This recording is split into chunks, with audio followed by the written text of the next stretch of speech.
Shraddha is a basic element of japa.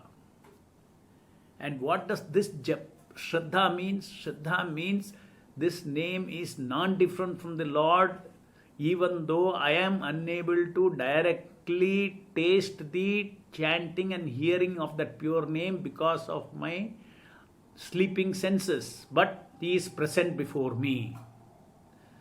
So when something is present, something is truth, and you have no experiential realization of that, you need faith. That is the meaning of faith. You know it is truth. Krishna is on my tongue. I am not able to experience. So His existential presence has to be felt.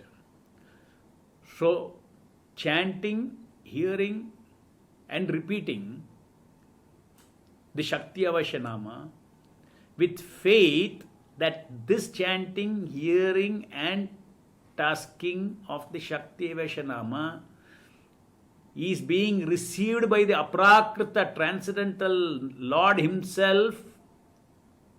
He is receiving it. Mercifully He has come down just for this purpose to receive it through Shakti Avashanama. So my service is reaching Him. Does not matter whether I am able to chant with my spiritual tongue, etc. Forget about that.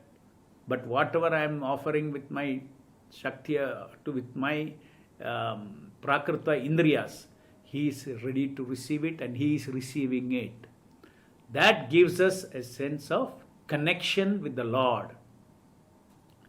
And that develops our relationship with the Lord. So therefore, how important is the faith in the background? What is the specific faith? The Lord is, the Transcendental Lord is present before me and He is receiving my service. And He is only who is the one who is reciprocating, because His Shaktis are only purifying me. Lord's Aprakrita Nama is a Tattva. What is that? It is Krishna Himself. There is no difference between Krishna and Krishna's Nama. It is from the spiritual world, descending from the spiritual world. Golokera Premadana Harinama Sankirtana. The Harinama is descending from the spiritual world. That is one Tattva. Shakti Avashanama is another Tattva. Therefore we are differentiating. Oh, there is Shuddhanama and there is Shakti Avashanama. We are differentiating in terms of Tattva, in terms of what is the truth of these things. Now, let us come to Rasa. Lord can combine for His pleasure. He can make His Shakti as good as Him. The Lord can become His Shakti for sake of Rasa. As in this case you see, Shakti Avashanama is as good as Him. You serve, you chant and hear Shakti Avashanama, Lord is receiving that as if you are chanting and hearing His Shuddhanama. You get the same benefit. So, this is called, for the sake of Rasa, our perception, at that time, we do not differentiate between energy and the energetic. Just like each time you go before the deity, you are not going to differentiate between the external Vigraha and the transcendental Vigraha. We strengthen our faith that how this avatara happens, how I am actually touching the Lord Himself on my tongue.